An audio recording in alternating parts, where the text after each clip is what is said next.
The following is a production of Learfield Sports.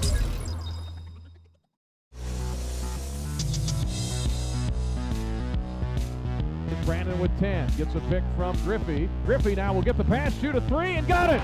From the top of the key, 63-62 Illinois. Here goes Joe to the lane, layup is good! Oh my goodness! And he's fouled!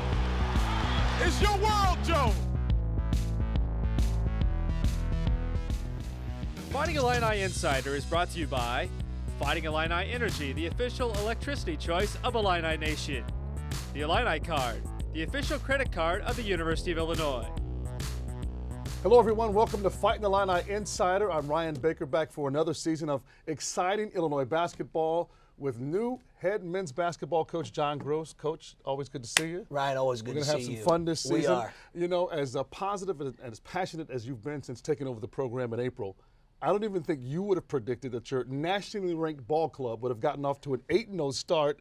How pleased are you at how, first of all, the kids have bought into your system and your philosophy, and how the hard work and practice has paid off on the court during the games? Well, really pleased. You know, obviously from a cultural standpoint, Ryan, the biggest thing we were trying to accomplish was an attitude and disposition of toughness and togetherness. TNT. Yeah, and the you fact see the that wristbands? you do, Sure, sure. and the fact that every day matters, every practice matters, every drill matters, every game matters.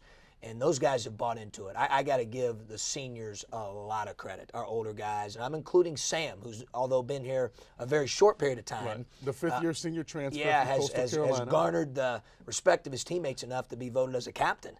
You know, so I'm pleased with those guys, and their attitude and their leadership's been terrific. Well, after winning the Maui Invitational, the Illini came home and survived a couple of tough tests at home. First Gardner-Webb and then Georgia Tech in the ACC Big Ten Challenge. You mentioned your seniors. Your senior forward, Tyler Griffey, hit a clutch three-pointer to win that Gardner-Webb game. And I know you don't want to make excuses, but it looked like the guys had a little bit of jet lag coming from that 10-day trip in Hawaii, coming back home and moving a little slow, but they pulled it out when it mattered. That's the most important thing. They did. You know, we haven't played particularly well since we've been back from Maui, but we found ways to win. We've kind of grinded it out. Maybe they thought it was like 8 in the morning instead of Well, you look at the, you know, again, and you're right, we're not about excuses. You know that, Ryan. You know me well. You know, but you look at the scores of those teams that played in Maui, post-Maui first game, and it's interesting. That'll be a good research project for our listeners. Sure. Well, you know, the Georgia Tech game, everybody was talking about Joseph Bertrand. Marcus Georges Hunt probably doesn't want to see that play anymore. It was all over the country in the highlights. But right now, let's look and listen to the highlights from last week with Brian Barthart on the call. And we're back home after the successful trip to Maui, and the tap is tapped around by Egwu. Here's Abrams, beats the pressure all the way down the lane, kicks in the right corner to DJ. Richardson, pull up from 15, right wing, he got it. Richardson with his first basket of the game for Illinois, and it's 2-0. Down the lane, bad pass, off Newsom's hands. Bertrand's got the loose ball. Joe to the basket, layup is good! Great move. Pretty sweeping layup by Joe Bertrand. Abrams, right wing to Paul. They're double teaming anybody that touches the ball. Richardson to Abrams, swinging right side to Brandon. Right corner, Griffey, three! Good. Got the friendly roll. Griffey with his first points of the game, coming off the 14 in the win over Butler. Again, he makes that one, 32-30 Gardner-Webb. Bertrand down the lane, off balance shot is good. Bertrand with his athleticism. Brandon Paul dribbles, left wing Mike Henry's checked in, number 20. The sophomore drives to the basket, layup good. Mike Henry from the left side. Bertrand gets a pick from McLaurin. Lob, Egwu, catch, up and in. And Egwu. And again, the Illini with a big height advantage inside. Still in the zone, here's Egwu, flips it out top to Griffey. Griffey down the lane, one-handed floater, good. Tyler Griffey, 7 all in this half. Here is Brandon Paul, stutter step. Brandon down the lane, layup is good. Rolled around the rim and goes in. Under 4 left in the game, 53-52. Illinois, Bertrand down the lane, floater, shovel to Griffey with a flush on the baseline. Griffey slams it in. DJ, right wing Paul, long three. Missed it, rebound Bertrand, skies to get it. Joe up and in on the follow. Oh, Joe brings it all the way around, kind of a 360, and just swooped it up towards the rim, and it goes in. Shot clock at 31. Illini down a point. It has been a fight all day long. Paul gets a pick, rolls to the basket, layup, banked it up and in. Brandon Paul, he went one-on-one. They tried to slide underneath him. But now on the same possession, look for him to get a three, potentially, or kick out for a three. Here's Brandon with 10. Gets a pick from Griffey. Griffey now will get the pass, shoot a three, and got it! From the top of the key!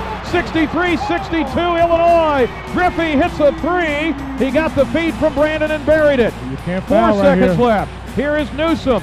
Newsom for the lead and the three, and he missed it, and Illinois is held on to win. 63-62 over Gardner-Webb on a Tyler Griffey three with 4 seconds left. And a look of disbelief, and they're wiping their brows saying, oh my goodness, we got away with that one. And good evening, everybody. Welcome to the Big Ten ACC Challenge. It is Illinois and Georgia Tech. With a basketball is Robert Carter. He passes ahead, but it's stolen by Tracy Abrams. Lob to Nana Egwu, and the Illini have a layup. Just underway here in Champaign. Here's Brandon Paul with 3 to shoot. Pull-up shot from 18 is good. Just like he drew it up. With Georgia Tech size, they want to push the ball up and down the floor. Here's Griffey, fires a three and got it. And they had to go down and double. Brandon Paul splitting through some Yellow Jackets, fires to Abrams, who knocks down a three from the right corner. Richardson is playing with 2 fouls. Brandon has only 1, backs away, shoots a three and got it. Brandon Paul, little stutter step, he's got 5. Outlet to Brandon Paul, left to right of the white. Bertrand fires a three, got it from the right wing. Bertrand, who had the big game the other day. Illini come out of there with it. Down 31-28. John Gross says, let's go. Here is Abrams. Down the lane, Tracy layup is good. Count it with a left hand, and he's fouled. Illinois' lead is 2. Abrams, right wing DJ. Drive, you ought to be pressed. Left corner, Griffey. 3 ball. Got it. Tyler Griffey. DJ between the circles. Left wing Griffey. Thought about a three, puts it on the floor, drives in. Collision, layup, good. Count it, and he's fouled. They played. 9:15 to go. Left wing Joseph Bertrand. Down the lane, Joe. Floater is good. Boy, he just drove down there and flipped it up in the air, and it goes in. Intercepted on the inbound. Paul to Bertrand for the layup, and it's good. Looks for the inbound to Bertrand. He's open. Right wing three for the lead. Got it. Double team stolen by Paul. Taps it ahead to Bertrand. Here goes Joe to the lane. Layup is good. Oh my goodness! And he's fouled. It's your world, Joe.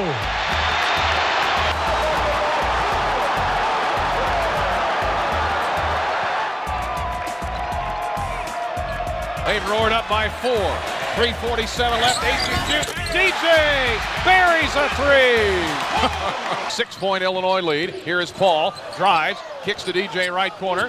Gets it back from Bertrand. Shoots for 3, and he got it.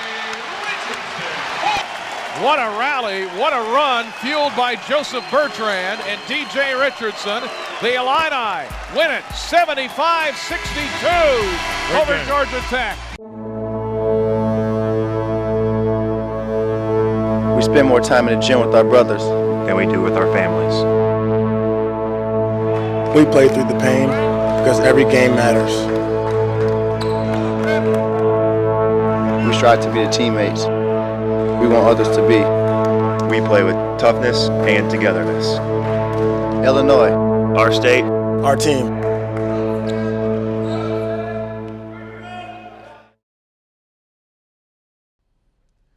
Well, for the 4th time in school history, the Fighting Illini made the 4,000-mile trek to Maui. But for the first time, the Orange and Blue brought that championship trophy back home. By the way, what was that thing? Is it like a surfboard? It's a surfboard. Okay. It's sitting up in my office. It's funny when the staff comes in, they see the surfboard.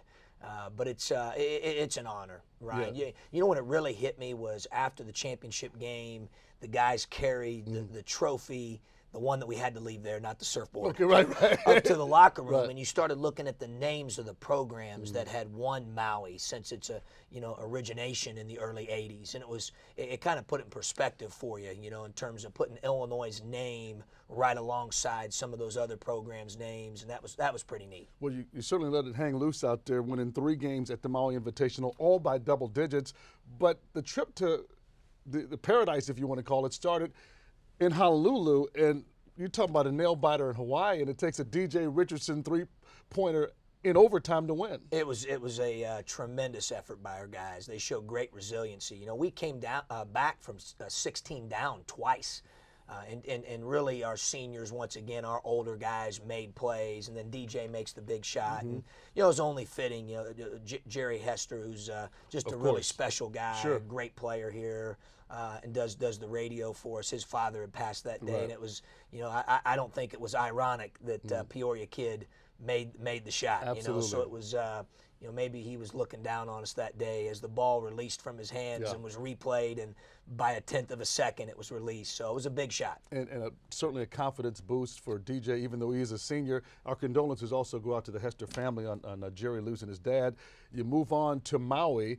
You take on USC in your first game, and, you know, can you miss a three-pointer the way you came out shooting? You beat them by 30, but everything you threw up was going in, literally throwing it in the ocean, being that close to the Pacific out there. It felt that way. You know, we shot I don't know, maybe in my career as an assistant and head coach, there's only been 3 or 4 games like that where you shoot close to 70% and a half. Unbelievable. I mean, but our ball movement was really good. The guys were unselfish. They shared the ball. And I think it really started with our defense, Ryan. The better we defend, then we get a chance to get out and transition and fast break. And then you move on to take on Chaminade. And you say Chaminade, people go back to Ralph Sampson, them knocking off Virginia. But they had a nice upset in this tournament, beating Texas before you faced them. But it wasn't much of a challenge for your team to win that one either. It was a great game by our guys. I thought our staff did a great job of game planning all week while we were out there. And it was a good challenge from the standpoint that they were so small. So we're out there playing, you know, Nana Egwu, our center's playing a 6'5" center. You know, so it really put us in a position where we had to do some things and learn if we could switch ball screens and put Nana on a point guard. And so we learned a lot about our team, and Nana did a great job defending and playing smaller guys. You move on to that title game against Butler. For you personally, I know it was kind of an ironic matchup with Brad Stevens, who you guys were on the staff together at Butler under Thad Matta. And that's a Butler team that had beaten North Carolina, Rodney Clark filling it up. Describe that game. You know, obviously the final score, you win by double digits, but it wasn't as easy as the final score would indicate, right? No, it certainly was. Anytime you play Butler, you're going to have to bring your hard hat. I mean, it's a blue-collar game. You're going to have to be physically tough, mentally tough.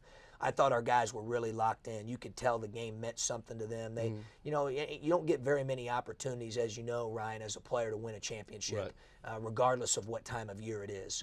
And so our guys were really locked in, dialed in. I thought we played really well. And Brandon Paul, the tournament MVP, he had 20 points in this game against Butler.